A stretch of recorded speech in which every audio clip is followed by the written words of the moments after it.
La 12e édition du Québec Mégatrail s'est récemment tenue en Charlevoix et sur la côte de Beaupré. Cette compétition de course en sentier a réuni 3500 athlètes d'ici et d'ailleurs.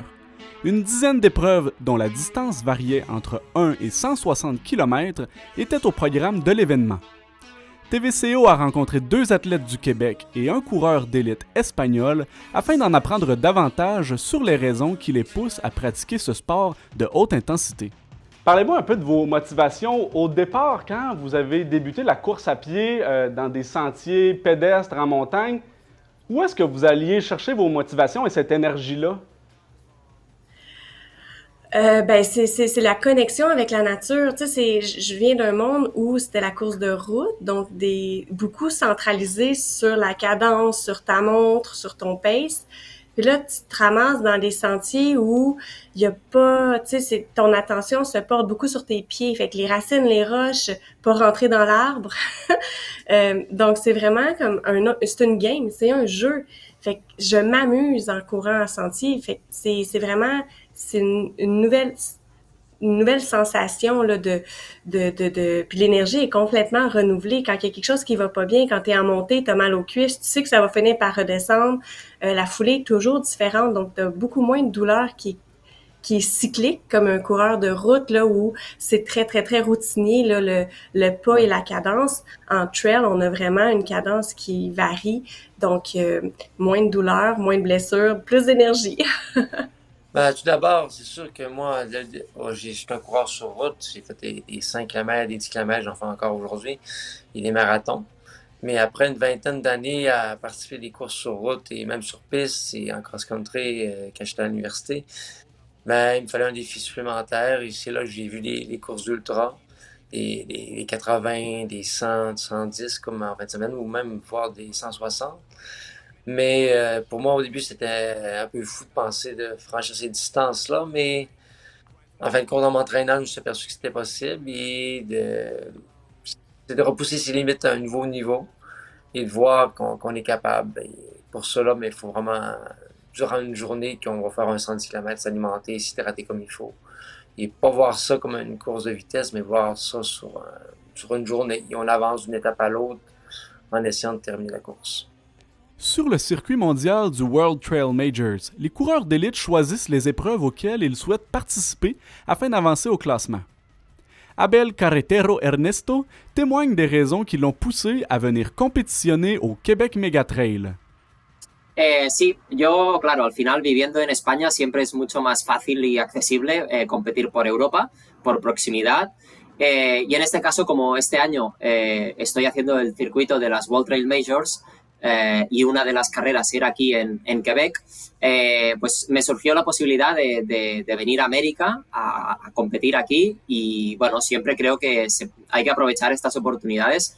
Se trata de cambiar de continente, venir a un sitio con otra cultura, con otro tipo de carreras y eso siempre es atractivo.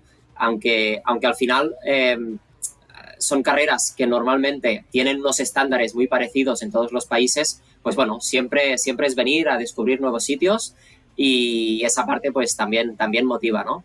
¿Y este circuito en Charlevoix, en Quebec, es un poco diferente de los otros o es muy parecido?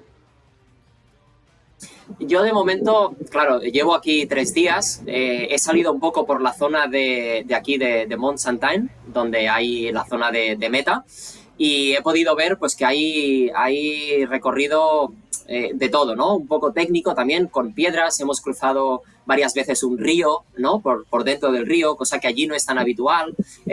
Parece que hay varias partes así un poco salvajes, con lo cual seguramente esto la puede diferenciar de otras carreras en Europa en las que no es tan habitual, ¿no? À quoi ressemble l'entraînement des coureurs rencontrés? 20-25 heures d'entraînement semaine. Ouais, Donc, quand tous même, les avec jours, le 40 heures de travail. avec 40 heures de travail, 20 à 25 heures d'entraînement, vous courez pratiquement tous les jours, là.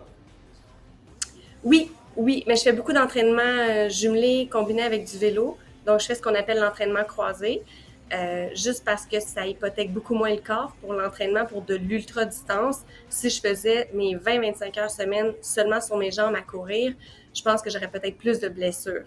Fait que là, j'en fais au moins la moitié sur vélo, moitié sur la course. Ouais. En plus de l'endurance physique dont ils font preuve, les coureurs en sentier se doivent de développer leur résistance mentale. Yo creo que esto siempre se está desarrollando y al final las carreras de ultradistancia son un aprendizaje continuo. Nadie nace enseñado, como se suele decir. Entonces, a medida que vas haciendo carreras y vas acumulando experiencia, seguramente aprendes mucho más a gestionar tu propio esfuerzo físico y también pues esta parte mental, ¿no? Sobre todo cuando haces carreras muy largas. Al final, cuando pasas de 100 kilómetros, estás cansado, te empiezan a doler las piernas, a veces te cuesta comer, ¿no? Porque la barriga se te cierra. Entonces, llega un punto que tienes que buscar ese punto de fortaleza mental y decir, bueno, voy haciendo, voy tirando, luego merecerá la pena, ¿no? Tú mismo te vas convenciendo, ¿no? Les athlètes doivent souvent composer avec des horaires très chargés. Vous êtes aussi mère de 2 jumeaux âgés de 5 ans. Vous êtes ingénieur à temps plein parce que au Québec, lorsqu'on fait de la course à pied, ce n'est pas un emploi, vous n'êtes pas rémunéré, vous devez travailler à temps plein pour subvenir à vos besoins. Malgré ça, vous arrivez à compétitionner, vous gagnez en plus beaucoup de podiums à l'international et vous en êtes seulement qu'à votre 2e saison dans le monde, sur la scène mondiale. Est-ce que vous pouvez me dire où vous allez chercher cette énergie-là et cette résistance mentale-là? Bien, je pense que c'est quelque chose que tu travailles. Tu sais, ça fait longtemps que je m'entraîne. Je m'entraîne depuis 14-16 ans à des horaires assez réguliers, là, tous les jours, 2 heures par jour. Fait que cette charge-là, mon corps est habitué de le prendre. Le travail mental, je pense que c'est un acquis que j'ai par mes expériences, par ce que j'ai vécu dans ma vie.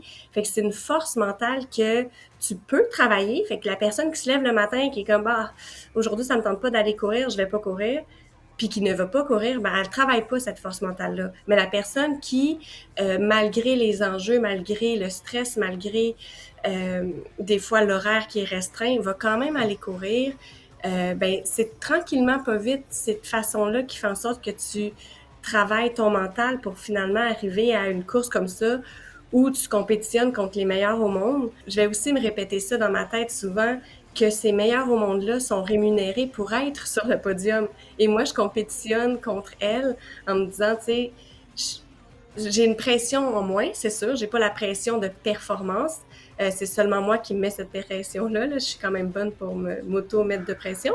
Mais, tu sais, il y a des athlètes internationales, élites, qui sont faits pour, justement, s'entraîner puis être sur le podium. Vous le faites donc, un peu par passion, là, si je comprends bien. Oui. Moi, c'est une passion et je veux que ça demeure une passion. Quelqu'un qui me disait, tu sais, un jour, là, tu brilles de tous tes feux puis tu ne fais que des podiums puis que ta course à l'UTMB, tu te places bien puis qu'on veut te rémunérer pour ça. Est-ce que c'est quoi, tu sais, est-ce que ça serait un game changer? Est-ce que tu changerais puis tu lâcherais ta job d'ingénieur pour devenir athlète élite? Puis ma réponse à ça, c'est non. Parce que je veux que ça demeure ma passion, je veux que ça demeure mon échappatoire quand mon stress au travail est trop grand, quand ma vie familiale, à un moment donné, tu as besoin d'aller courir, puis t'évader, puis de partir dans le bois. Je veux que ça demeure le plaisir dans ma vie. Oui. Fait que, tu sais, je pense pas vraiment faire la transition. Vous êtes également père de famille, vous avez un emploi à temps plein, vous vous entraînez plusieurs heures par semaine. Est-ce qu'on ne vient pas, à un moment donné, en étant un coureur d'élite, à devoir organiser son horaire, un peu comme Tetris, si je peux me permettre? C'est compliqué, c'est un peu compliqué, mais je fais ce que je peux et je fais avec mon entraînement.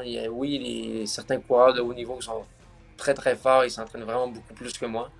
Mais moi, j'arrive avec mon entraînement et s'ils me battent, tant mieux. Et si je les bats,